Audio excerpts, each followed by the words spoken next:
One, two, three, the lawn feed.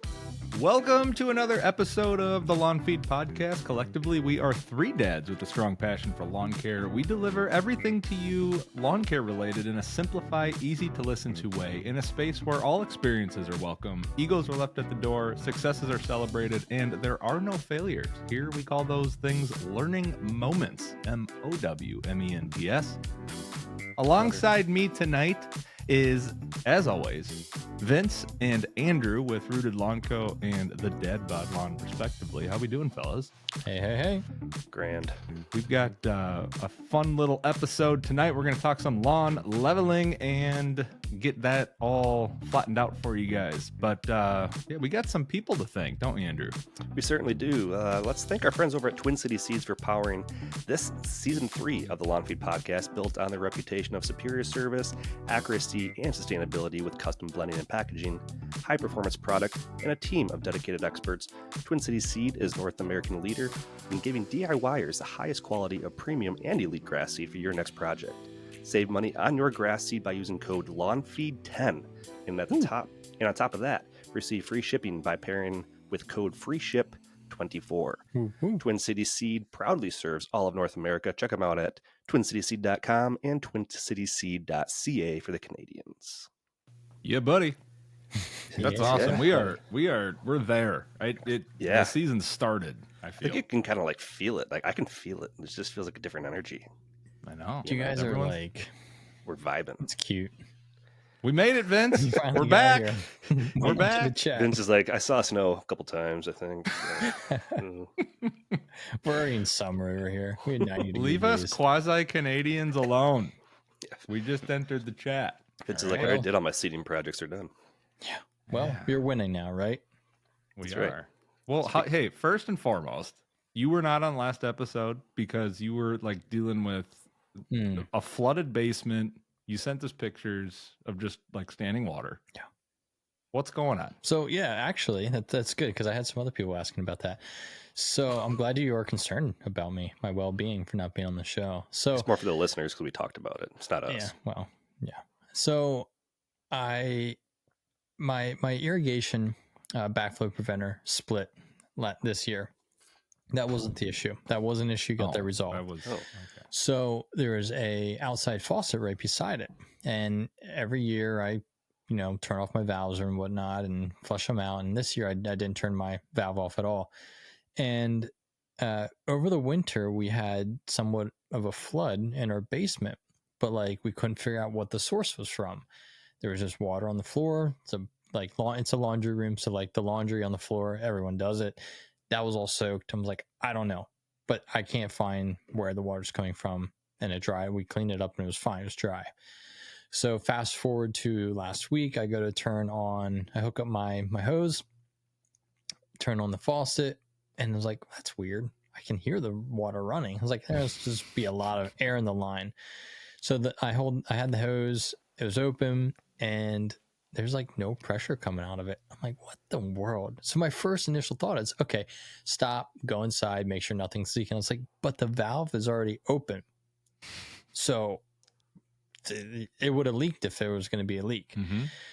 So I was like, all right, turn the water back on. And I have a hose link. It's 80 feet. I retracted. I was like, maybe there's a kink in the line. So I retracted all the way out to the end of my lawn, came all the way back in, still nothing. I'm like, all right, I'm going inside and take a look.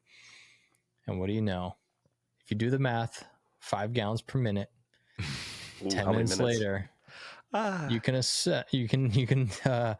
can calculate how many gallons of water were on my floor. Thankfully, we had a pile of laundry and blankets and stuff that we haven't done yet and soaked up a good bit, but the whole basement area was flooded, like into my office area that was just redone. And thankfully it's all LVT, so it was, no damage, but wife's just getting the kids down for a nap and I'm down there with a vacuum just sucking it up. And each canister is like a half gallon or a gallon full, and I probably did like 8 or 9 of those. It was Screw great. that. And I went upstairs like, don't you want to know what I was doing down there? She goes, yeah, you're vacuuming. Why? I was like, There Well, may true. be water everywhere. There may or may not have been a vacuum involved. Yes. Ugh. So I also mopped, in case you were wondering. yeah, I was just cleaning down there for you, honey. And the laundry? Yeah, that's got to be super wash now. Pre-rinsed. Yeah, Pre-rinsed. yeah. Pre-soak. Good God. Yeah. Well, but you're, by the way, you're up for Dad's wins and losses. Let's get that thing going. But as if that wasn't the loss. But first, let's get into Dad's wins and losses, which is sponsored by our friends over at WaySafe Trailer Hitches. WaySafe has the only trailer hitches on the market with built-in scales and measured tongue weight to ensure the safest towing experience possible to keep you and your family safe while towing. Use code TLF15 at checkout for 15% off your order at way-safe.com. A lawn feed tradition where we tap into who we are at heart. Dads! This is Dad's Wins and Losses, where we tap into our inner dad bod father figures and highlight some of the recent wins we've experienced as parents, and of course, vent about the embarrassing losses we take each and every day as dads. I love you, Daddy. All right, Vince, you've been out for a while. You're up, I got a quick my one. boy. I got a quick one, but it comes in every parent's journey of when your kid's gonna start doing this, and that's waking up in the middle of the night and coming on over to your room, scaring the crap out of you as I slam the door or run into the wall or something along those lines as they try to get to your room. Our I was gonna say our littlest one, but we have twins. They're both same age. Emmy has been getting up in the middle of the night. Seems to be around like the same time, and won't say anything. She'll just get up out of her bed, climb over, or go through each door and slam it shut or run to the wall, and then she just stands there at the door, super creepy, until we get the lights turned on. She doesn't say anything. We cuddle her for a couple minutes, but it wakes us up. So that's kind of the L that we've been going through right now. And my wife's 36 weeks pregnant, so interrupted sleep is not a good thing. But the win is that I get to take her back to her room, rub her back, tickle her, and she falls back to sleep, and then I get to go back to sleep. So at least it's like she gets up, she wakes us up, but she's just super sweet when she does it. She just take her back to her bed and she goes back to bed. So Doesn't like breathe right in your face, and then you just wake up thinking like some.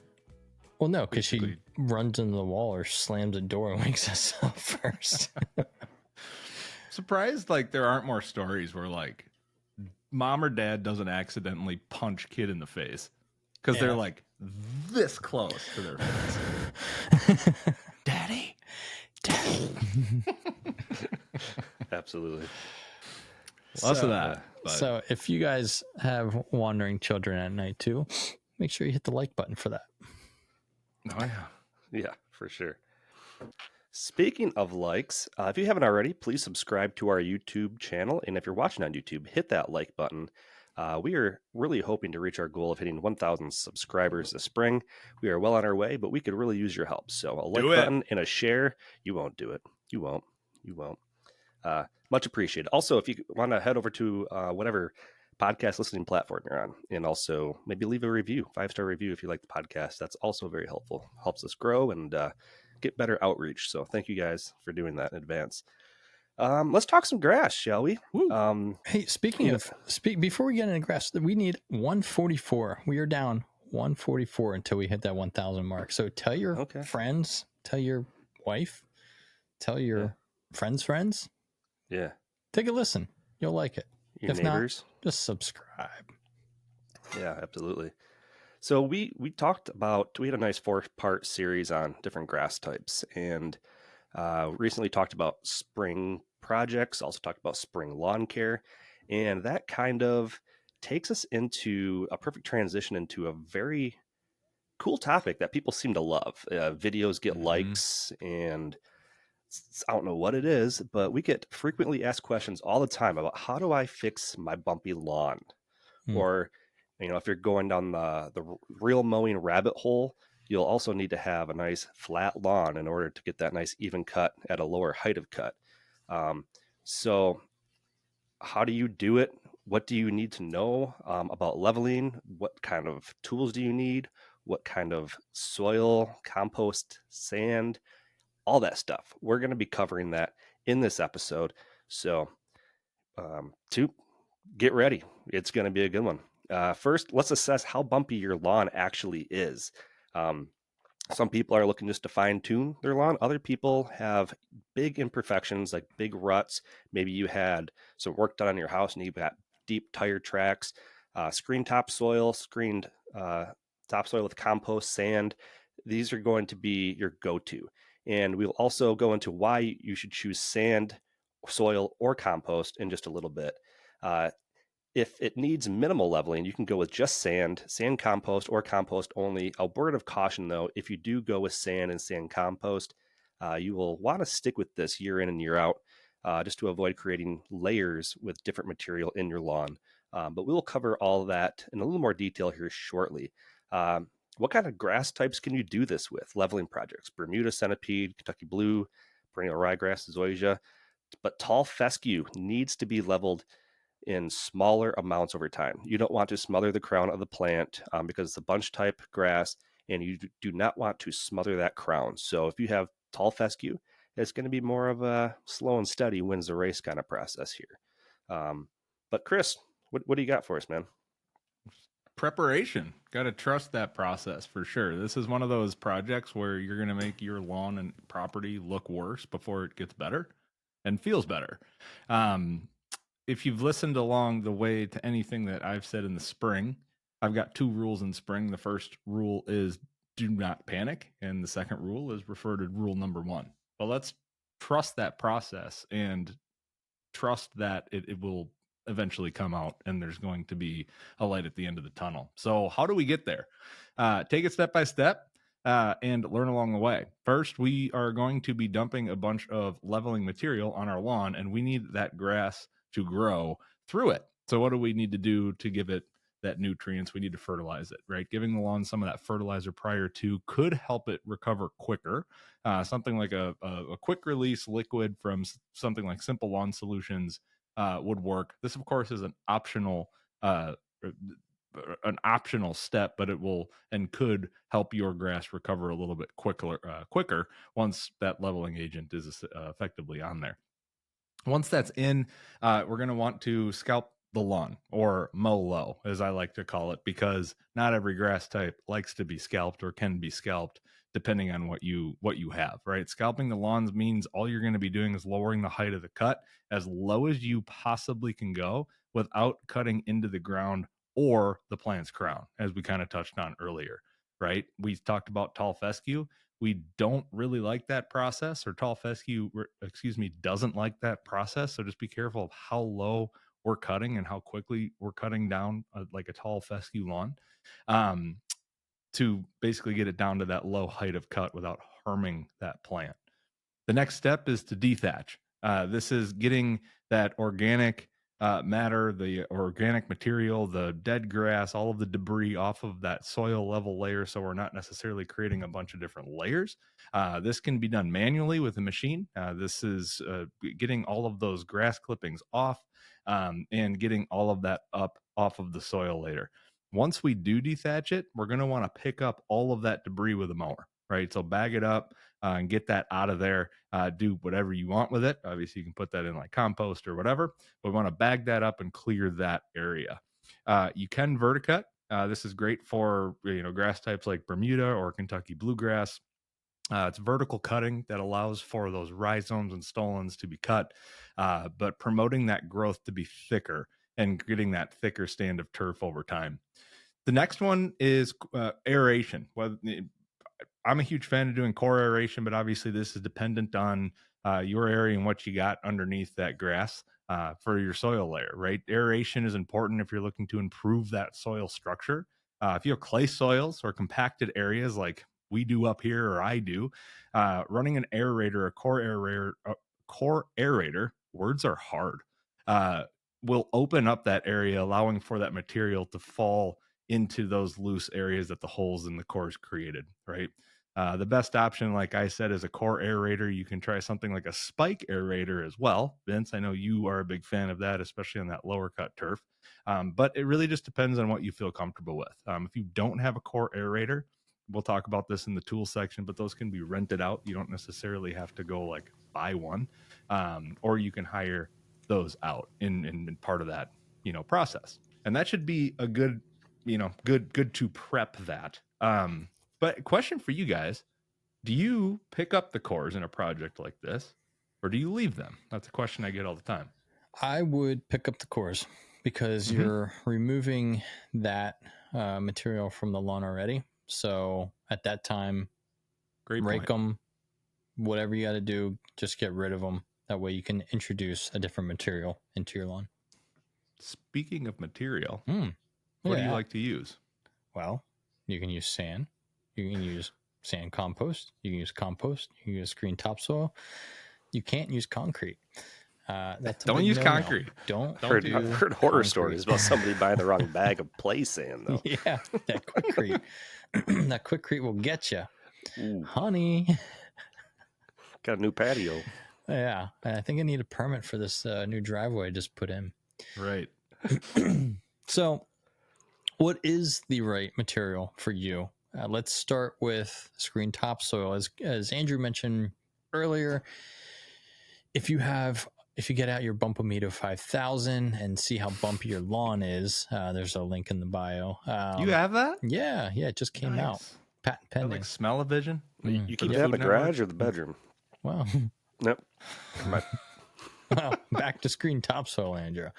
So you don't have a Bumpometer, but if you go out there and you're mowing your lawn and it's super bumpy, you can visibly see ruts and everything. You got some mole hole. You guys good back there? That was good. Good. I'm utilizing the mute button up to my best ability here. Yeah, it does not work tonight. Nope. Does not work tonight. Yeah, everyone got tears. So you got lots of bumps. Screen topsoil might be best for you. Why screen topsoil? Screening, the process of screening is you're getting all the, basically they screen it to about 1/4 inch. So anything bigger than 1/4 inch, they're going to get rid of that for you. And it's not going to go into your lawn. It's great for larger ruts, bigger imperfections, especially if you are planning to seed after this. You have that material that the seed can actually stay moist in and germinate and have some nutrients within it. It's easy to find. And one of the big negatives of why we just don't say we'll just use screen topsoil every single time you level is because you're going to be bringing in some foreign material like weed seeds. So you can have POA in there. You can have all sorts of different field grasses and stuff like that you don't want. Is it necessary to have it? Yeah, sometimes, but you can use a preventative or a pre-emergent like mesotrione, and that comes in a granular or it comes in a liquid, and that is going to be applied at the time of seeding, and you can do another application after seeding too, once things start germinating, and this is going to help stop the weeds from growing. You might see some bleaching happen to your existing turf stand. That's fine. You'll mow it out. It shouldn't impact your turf at all. Then from the screen topsoil, you can go to compost. A lot of people like compost because of the nutritional benefits of this, the microorganisms in a high quality compost. I'm not talking about your compost in a garden compost where you throw your food scraps. I'm talking about an actual place that gets compost. They heat it up to X amount of degrees, kill off the weed seeds, and it's just full of great microbes. It takes many years to get that. So I've seen a couple guys on Instagram. They do this as a company, and they've shown some before and afters where they just put down compost, and a couple days later their lawn is nice and green because of the nutrients in there. If you do this, you can actually, so in that instance, you can just do a light top dress throughout the year. If you're looking to level it, you might not want to just do compost because it does break down, and then you're going to leave yourself with some bumpy areas. Yeah. Don't want the bumpy areas down there. That's for sure. No. After doing all that work, you don't want to be left over with the bumps that you're trying to get rid of.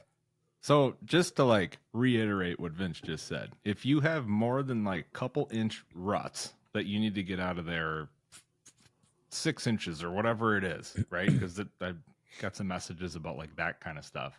You're not using just compost, No. right? You're using like a topsoil to get it where you want, and then doing everything Vince is saying, right? Yep, that's what I would do. And then the next is your sand.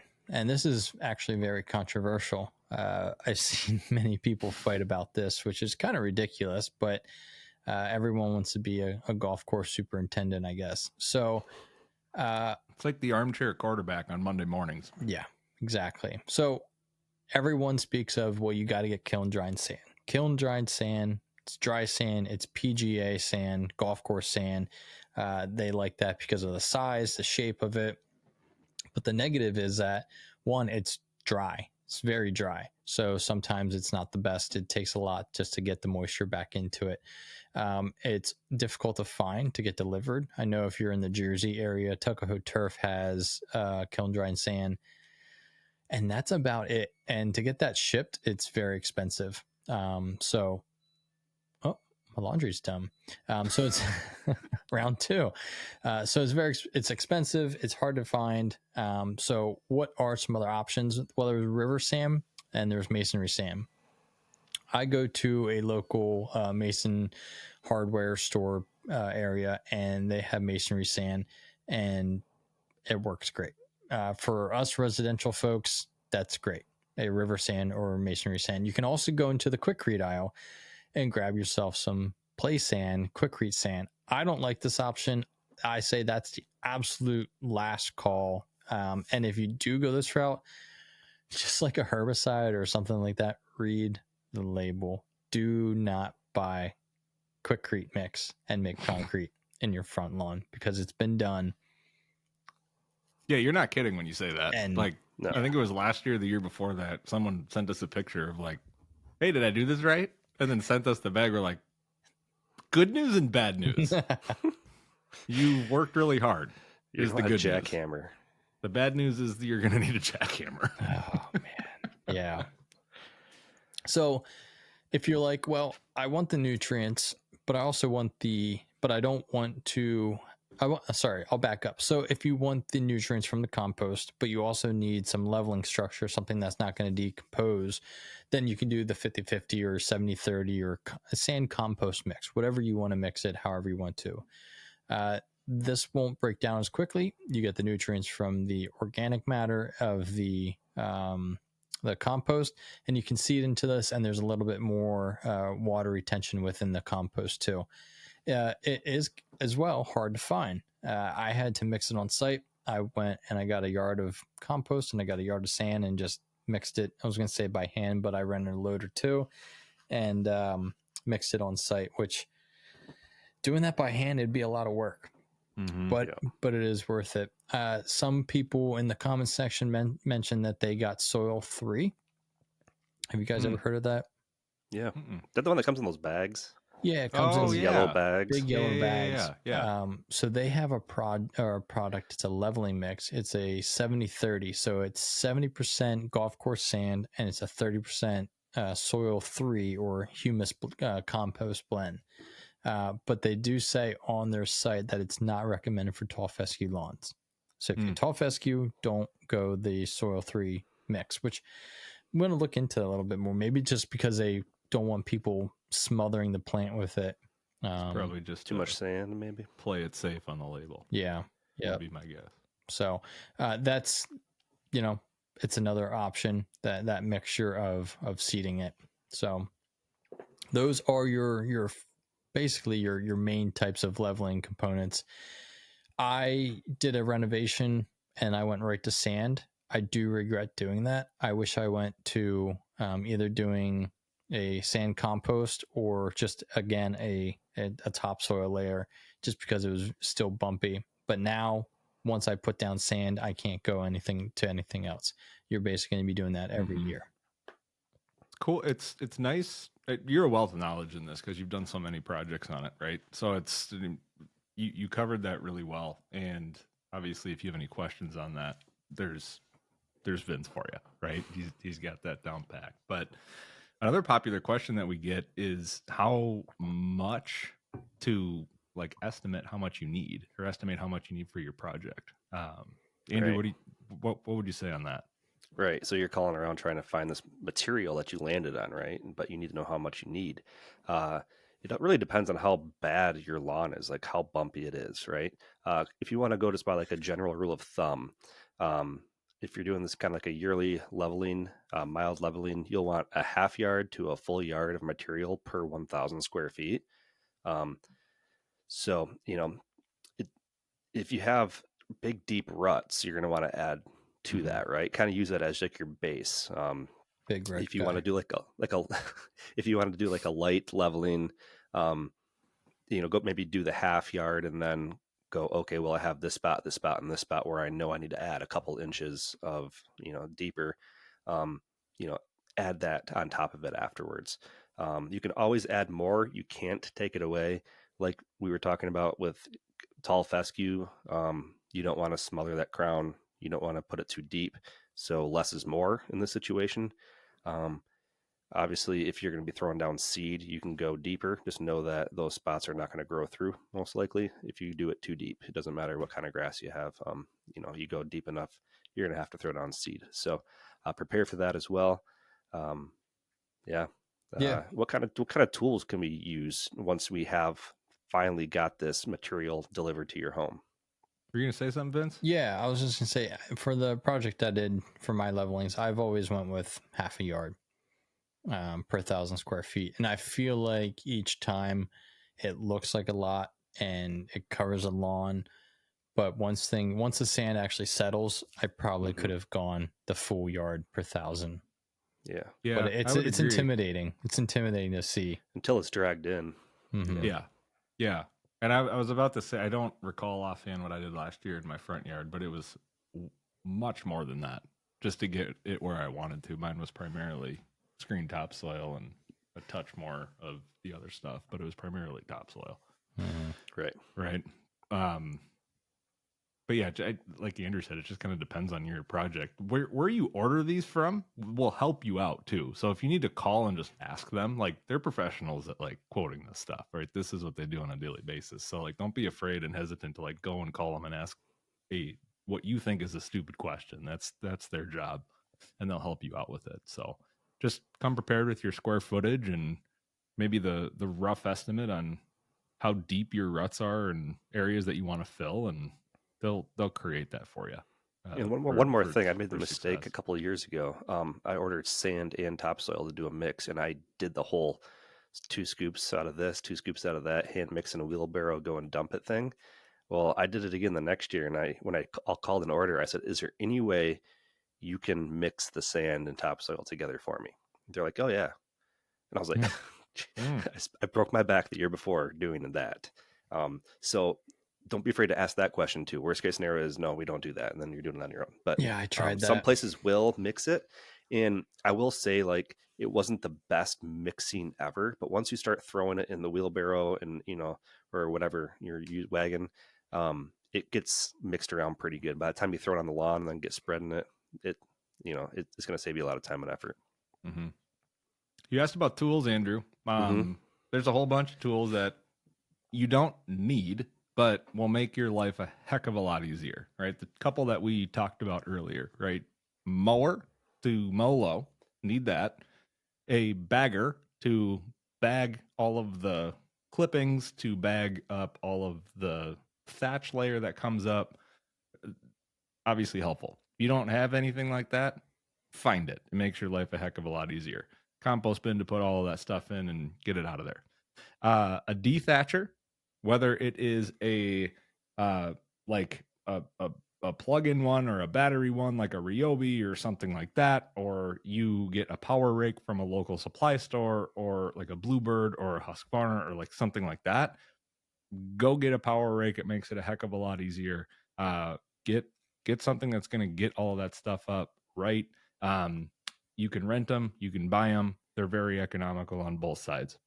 An aerator was probably not going to be your best economical thing to go out and purchase, unless like you're going to be doing this all the time and like we're doing and stuff like that. You can easily go rent one of these. I think I rented a 24-inch one where I'm at, and it is like $40 for the day, and that thing is a beast. It's the Mean Red Machine. It's got a name, which is pretty cool. So you don't need to do that. And then you can go in on it with neighbors if they want to go do it, so on and so forth. But then there's some like actual tools that make the leveling part really easy, right?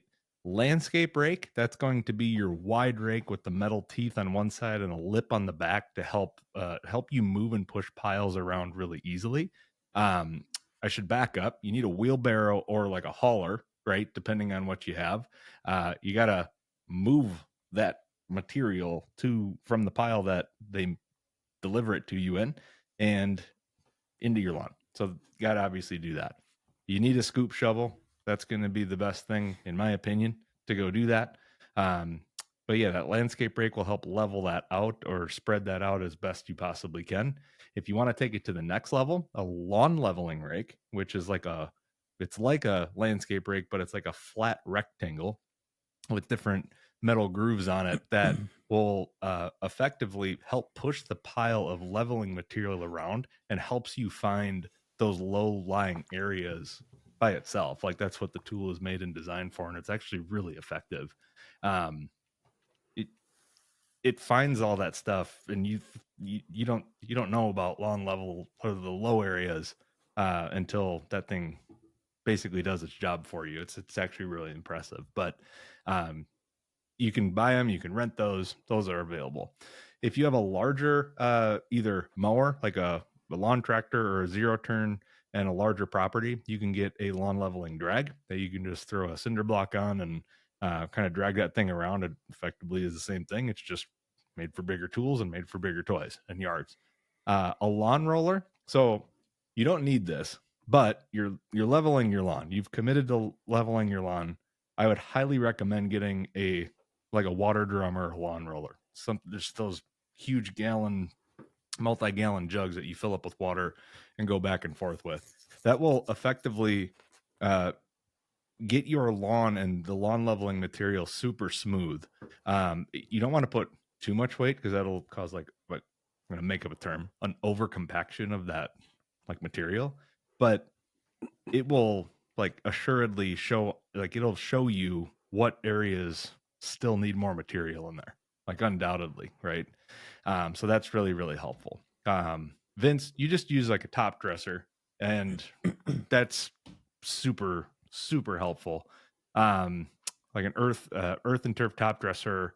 There are homeowner versions you can get that are more economical. There's obviously the commercial brands for lawn tractors and zero turns and things like that. But none of these are necessarily needed. They just make your life a hell of a lot easier, right? I think Vince, you were just doing that with all the top dressers and all of that stuff, and I'm like, damn, wish I would have got that last fall because you got done in a third of the time that I did. Yeah, between getting the sand and the compost, mixing it on site, putting in the hopper, and the top dressing, I was done 4 hours. Yeah, 3.5 I hours. was not done in 4 hours. For how many square feet was that? That was 4,300 square feet. So an hour, 1,000 square feet. Yeah.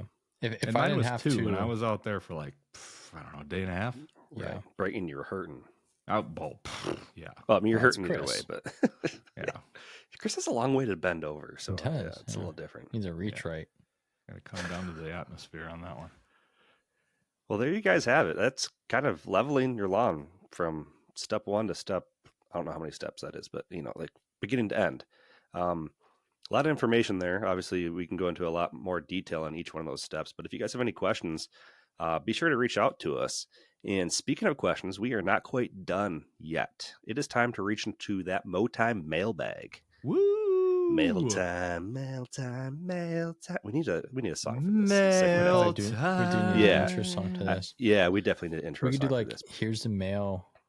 Here's makes the me mail, wanna it wag never my fails. It makes tail. me want to wag my tail. When And then it we all comes, yell, I want to wag "Meow." mail. I feel like Yeah, there's a that sounds copyright good. issue with that. Yeah, let's roll with that one. That one sounds good. I'm super impressed you just made that up on the spot, dude. Yeah, Super made that up. talented. Yeah, Let's I never watched that. Let's go to Ricky. Yeah. Ricky! Anyways, guys, let's dive into this mailbag. Let's hammer out. We got 4 questions here. Our first question comes from Ricky B from Northern Kentucky near Cincinnati. His subject is new homeowner and lawn care. New homeowner last fall, and we're excited to care for our lawn this season. We have quite a few weeds and unsure the various types of grasses. Is there a good way to narrow down the grass types? We have a dog, so I'd prefer not to do a major renovation in the fall, but anticipate that that's the best way to cure our weeds and grass types. Any suggestions would be appreciated. Northern Kentucky region near Cincinnati. Cincinnati. Chris, Yeah. I feel like that you have some insight on this. Yeah, for sure. So I don't know exactly where you're at. You said near Cincinnati, so that's He's probably like literally on that tip on the of Kentucky. border. Yeah, so transition zone, definitely probably cool season. Cool I would season. assume cool season grasses without even looking at your lawn. But yeah, a couple different things. If you're looking from like a cool season perspective, there's a whole bunch of different resources. A good one is actually Penn State University's got a whole article on identifying different grass types, and I believe they've got some warm season ones on there as well. So if you don't know what type of grass you have, almost always you're going to have a blend of. And if we're talking cool season grasses, you're talking Kentucky bluegrass, tall fescue, fine fescue, and a Kentucky bluegrass. Perennial I think ryegrass. perennial Perennial ryegrass. I He said said Kentucky Kentucky bluegrass bluegrass. is twice. Yeah. It's all good. I I've put had a couple K31 in Castledigers. on all in its own. Yeah, it's all good. So you'll have all 4 of those, and then obviously with some weeds, that's external. But all of those are going to be a little bit different grass types. If you're a warm season grass, it's going to be something like a Bermuda, a centipede, zoysia, all of those different things. So it just kind of depends on what you got. My guess is that you're in an area that's going to be predominantly cool season. Once you've identified what you have, and they literally like show you images, that is going to be a best kind of. You got to kind of repeat everything that we just kind of said. You got to assess where you're at, understand what your major goals are. If you have a whole bunch of weeds, you don't necessarily need to do a whole renovation. You can tackle the weeds, preferably in the springtime, and you can do something like an overseeding project in the fall time. Once all of your weeds are kind of tackled, right? We have a whole plethora of resources on our website for that. We've got a free guide called "What Grass is Best for Me." Definitely check that out to understand what grass is particularly good in your environment, your local environment, that matches with your lifestyle. If you have a dog, obviously that causes a wrench in things, but a lot of people have dogs, so we have a high traffic recommendation for those types of things, and kind of go from there. But if I'm you just moved in, start with a soil test, hit the weeds, focus on those in the spring, make it through summer, and then focus on maybe an overseeding project in the fall. You don't necessarily need to do a full renovation, but those are my 2 cents. And once you tackle the weeds, you'll start to see if you have any invasive grasses too, like For sure. clumpy Good fescue, anything like that can't be treated with a selective herbicide. So at that point, you'll know, well, if I want to just nuke the rest of this stuff, maybe starting fresh is something you want to do, or spot kill, and then fall is a good time to tackle that stuff. So anything else there, boys? No. All right. This next one comes from Dave D from the Twin Cities in Minnesota. I'm sure Chris has probably seen him at a local watering hole or something. What's up, Dave? Subject is fungus damage, ... in winter. Hey guys, love the podcast. Appreciate what you do, and do so in a helpful and humble way. I'm in East Metro Twin Cities. Completed a front yard reno last fall, monostand PRG Twin City Seed Fielder's Choice. Hey-o. Great choice, and maintain at 3/4 of an inch. Coming Damn. out of a rather mild winter and a very little snow, I had areas of brown spots, and they never came back in, though was very sporadic throughout the yard.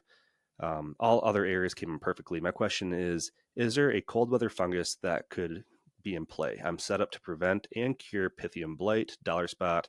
Great podcast on fungicides, by the way. But I don't worry about the hot and humid conditions. Most curious if there's a cold weather fungus that I should be considered in the future.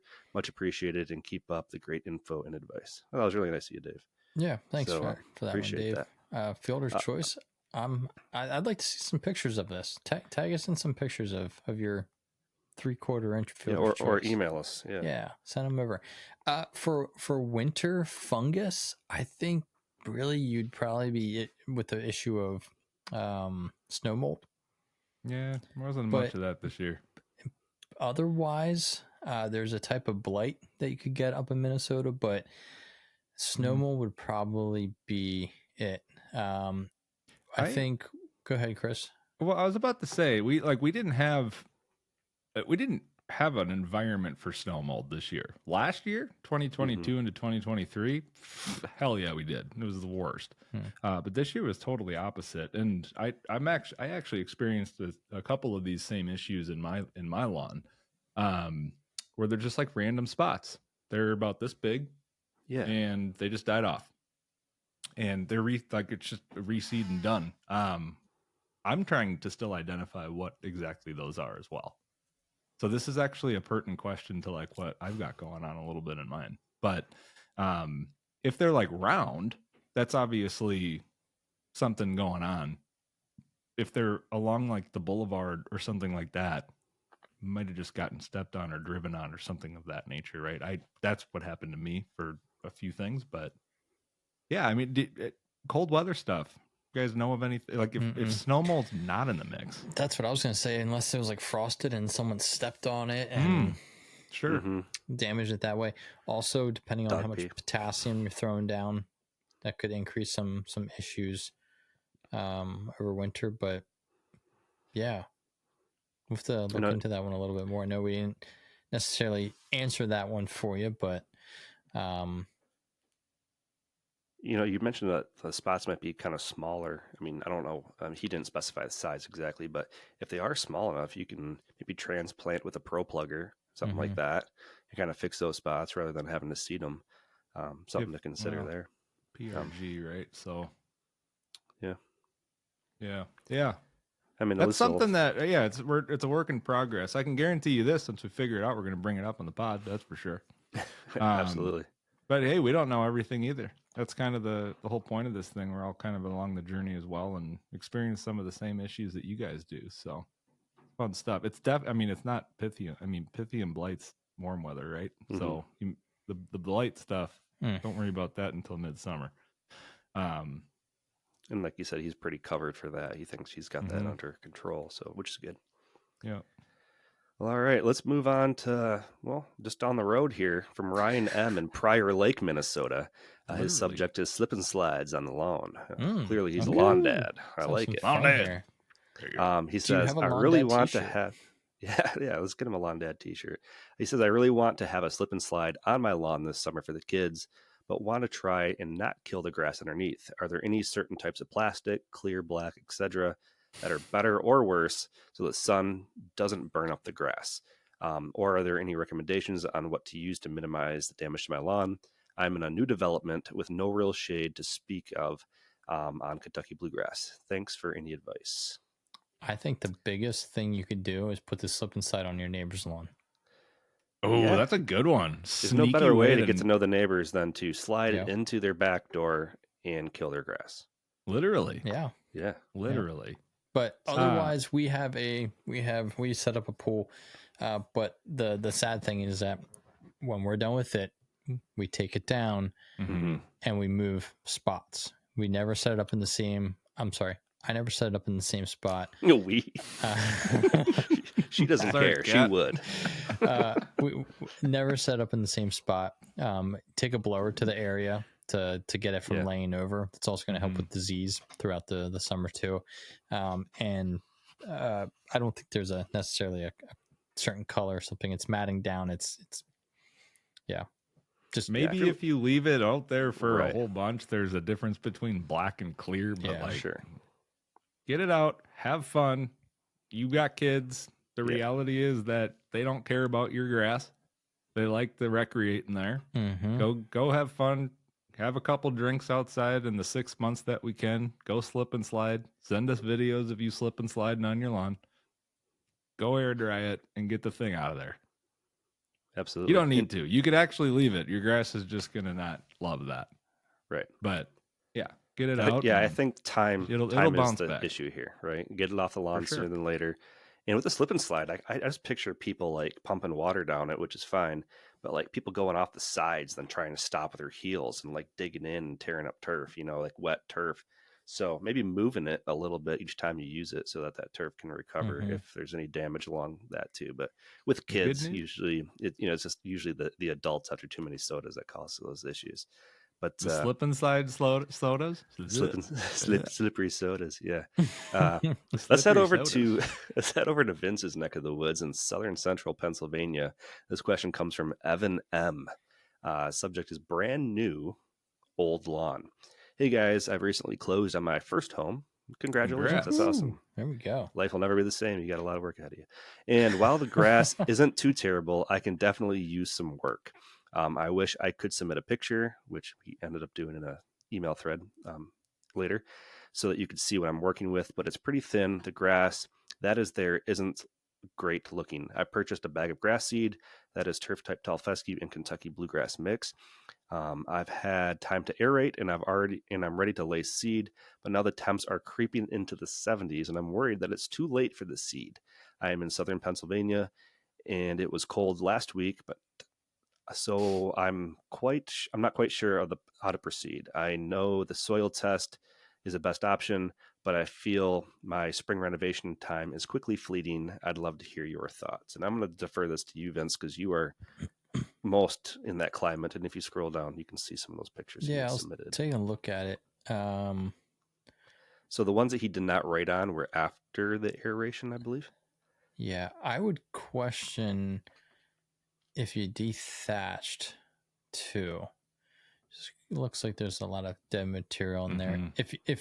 So I would recommend that, especially if you think it didn't take. I would try and get in there and dethatch it up a little bit in those areas, or bag your clippings 1 or 2 times. You certainly aren't out of the window. Anytime you do a spring seeding, you're going to be fighting it. It doesn't look like you probably have irrigation, so make sure you have your sprinkler set up. You're going to be watering like crazy. I just did a renovation 2-3 days ago, and I'm in southern Pennsylvania as well. So you're not out of the window. You're very close. You're there. Yeah, you're right on the border. But if you water it, enough, it'll grow, and then just get you through the summer. And then in the fall, that's when you can really put down your seed and get it to grow in, ready for next year. The other thing that I've got on this, and this is just not having the information necessarily we need, but things to consider as everyone's listening, is bought a bag of grass seed. So how much grass seed for how many square foot or how many square feet? Turf type tall fescue, that'll germinate in an ideal setting, depending on how cold it did get when you did this, from anywhere between 7 to 14 days. Kentucky bluegrass anywhere between 14 and 21 days. Again, in ideal soil temperature and conditions. Now, based upon what I know from our buddy Vince here, is that you guys are creeping up quickly. It's like a rapid spike in temperatures, right?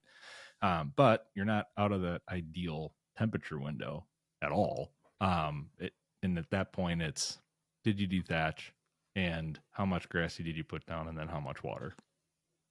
Right, when we did do it. So now, Vince, you got all of the good points there for sure. Andrew, you got anything to add? No, I think that's good. Love it.